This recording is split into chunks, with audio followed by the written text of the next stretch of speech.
Hello friends, हमारी आज की कहानी है जीत। कॉलेज की सहेली अनीता से करीब 8 साल बाद अचानक बाजार में मुलाकात हुई तो हम दोनों ही एक दूसरे को देखकर चौंक गए। अंजू, तो कितनी मोटी हो गई है? अनीता ने मेरे मोटे पेट पर उंगली घुमाकर मुझे छेड़ा। और तुम क्या मॉडलिंग करती हो? बड़ी शानदार फिगर मेंटेन कर रखी है तुमने यार।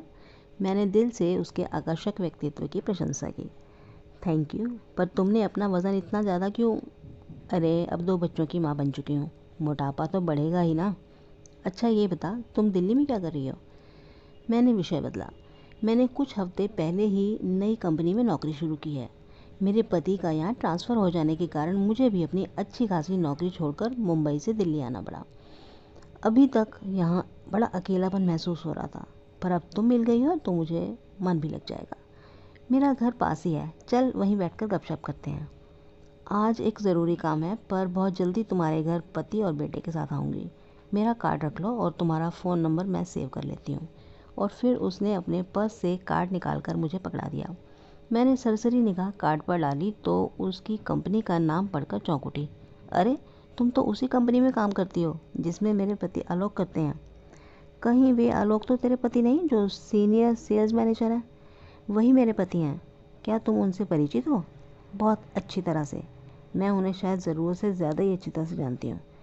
इस आखिरी वाक्य को बोलते हुए तुमने अजीब सा मुँह क्यों बनाया अनीता? मैंने माथे पर बल डालकर पूछा तो वह परेशान सी नजर आने लगी। कुछ पलों के सोच विचार के बाद अनीता ने गहरी सांस छोड़ी और कहा, चल तेरे घर चलकर बातें करते हैं। अपना ज़रूरी काम फिर कभी कर लूँगी।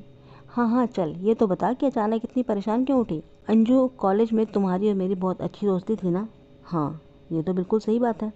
उसी दोस्ती को ध्यान में रखते हुए मैं तुम्हें तुम्हारे पति आलोक के बारे में एक बात बताना अपना फ़र्ज समझती हूँ। तुम सीमा से परिचित हो? नहीं, कौन है यह? तुम्हारे पति की ताज़ा ताज़ा बनी प्रेमिका। माय डियर फ्रेंड, इस बात को सारा ऑफिस जानता है। तुम क्यों नहीं जानती हो अंजू? तुम्हें ज़रूर कोई गलतफहमी हो रही है अनीता। वे मुझे और अपनी दोनों बेटियों से बहुत प्यार करते हैं। बहुत अच्छे पति और पिता हैं। उनका किसी औरत से गलत संबंध हो ही नहीं सकता। मैंने रुआंसी सी होकर जो भी कहा गलत नहीं कहा था, क्योंकि सचमुच वे मुझे और मेरी बच्चियों को बहुत प्रेम करते थे। मैडम, ये सीमा कोई औरत नहीं बल्कि 25-26 साल की बेहद सुंदर व बहुत ही महत्वाकांक्षी लड़की है। और जो मैं बता रही हूँ वह बिल्कुल सच है। अब आंसू बहाकर यहाँ तमाशा मत बनना। हर समस्या को समझदारी से हल किया जा सकता है। चल, कहकर वह मेरा हाथ मजबूती से पकड़कर मुझे अपनी कार की तरफ ले गई। उस शाम जब आलोक ऑफिस से लौटे तो मेरी दोनों बेटियां टीवी देखना छोड़कर उनसे निपट गई। करीब 10 मिनट तक वे दोनों हंस हंस कर बातें करते रहे।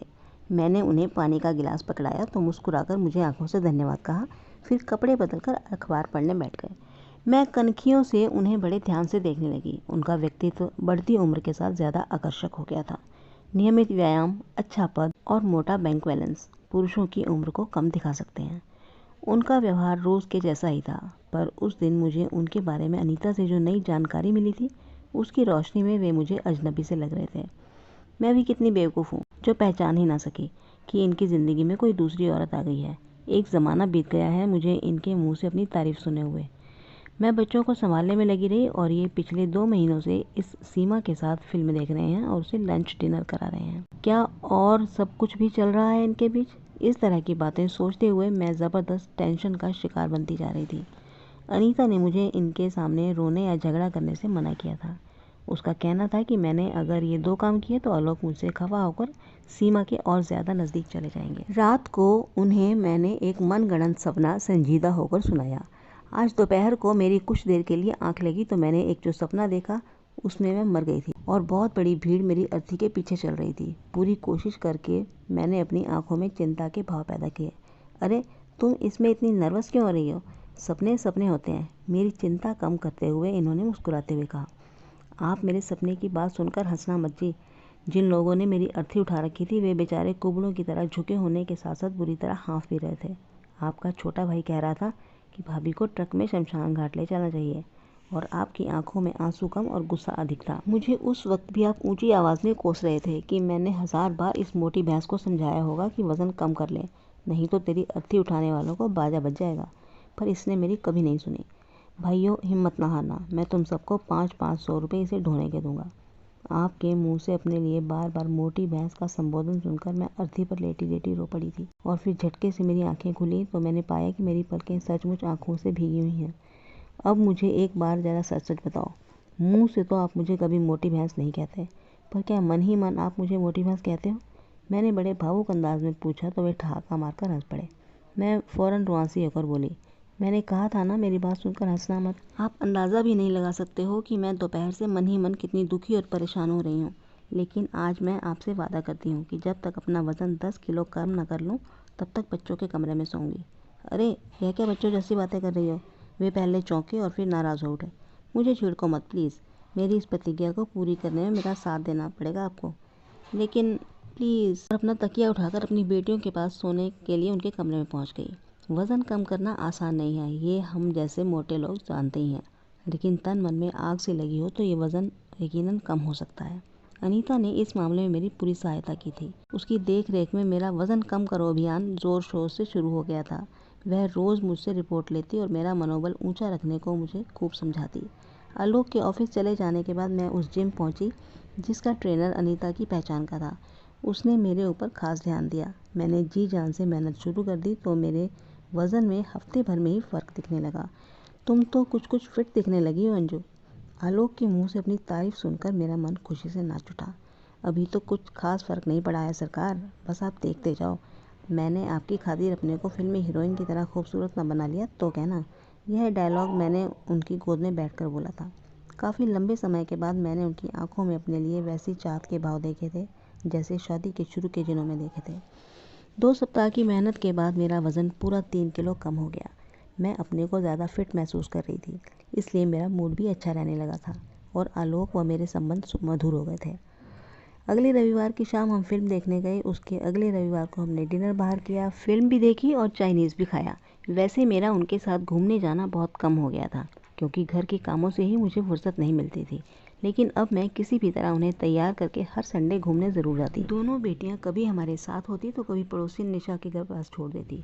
बेटियां उसके यहाँ आराम से रुक जाती थी क्योंकि उसकी बेटी की वे पक्की सहेलियाँ थीं।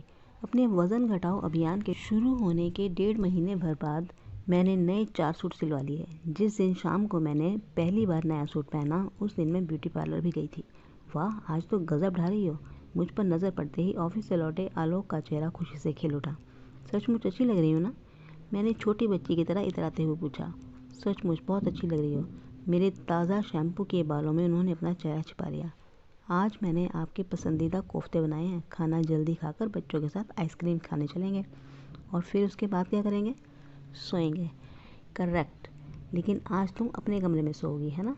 अभी 4 किलोग्राम वज़न और कम कर लूँ स्वीट हार्ट?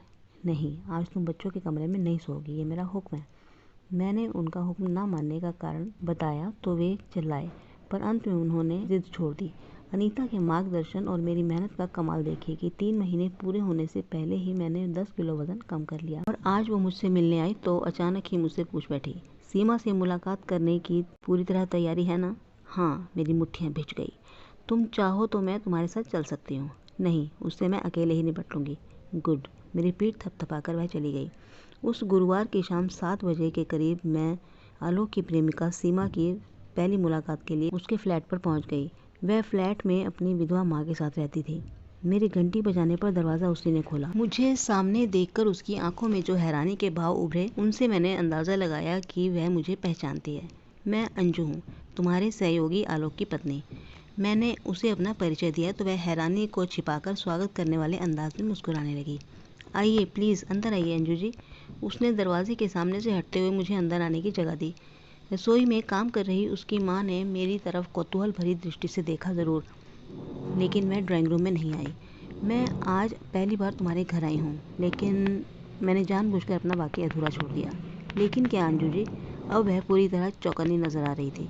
लेकिन मैं चाहती हूँ कि यह मेरा आज का आना आखिरी बन जाए। मैं कुछ समझी नहीं अंजू जी। उसकी आंखों में सख्ती के भाव भर आए। मैं अपनी बात संक्षेप में कहूँगी। सीमा, देखो, मुझे तुम्हारे और आलोक के बीच में कुछ महीनों से चल रहे लव अफेयर के बारे में पता है। मेरी जानकारी बिल्कुल सही है, इसलिए उसका खंडन करने की कोशिश तो करना मत। मेरी सख्त आवाज़ में कही गई चेतावनी को सुनकर सफाई देने को तैयार सीमा ने अपने होठ सख्ती से भींच लिए। उसके चेहरे की तरफ ध्यान से देखते हुए मैंने आगे बोलना शुरू किया। देखो, मेरे पति के साथ तुम्हारा लव अफेयर अब किसी हालत में आगे नहीं चल सकता। तुम अगर उनकी ज़िंदगी से अपने आप निकल जाती हो तो अच्छा रहेगा, वरना मैं तुम्हें इतना बदनाम कर दूंगी तुम घर से बाहर भी सिर उठाकर चल नहीं सकोगी। मेरे घर में आकर मुझे ही धमकी देने की तुम्हारी हिम्मत कैसी हुई? आप प्लीज़ इसी वक्त यहाँ से चली जाइए, और आपको मुझसे जो भी बात करनी है ऑफिस में आकर आलोक जी के सामने करना। उसने मेरे साथ गुस्से से बात करने की कोशिश की ज़रूर, पर मन में पैदा भय के कारण इस कोशिश में ज़्यादा सफल नहीं हो पाई। मैं झटके से उठ खड़ी हुई और क्रूर लहजे में बोली, मेरे पति की ज़िंदगी से हमेशा के लिए निकल जाने के लिए मेरी सलाह तुमने मानी है या नहीं, इसका पता मुझे इस बात से चलेगा कि तुम हमारी आज की मुलाकात की चर्चा आलोक से करती हो या नहीं।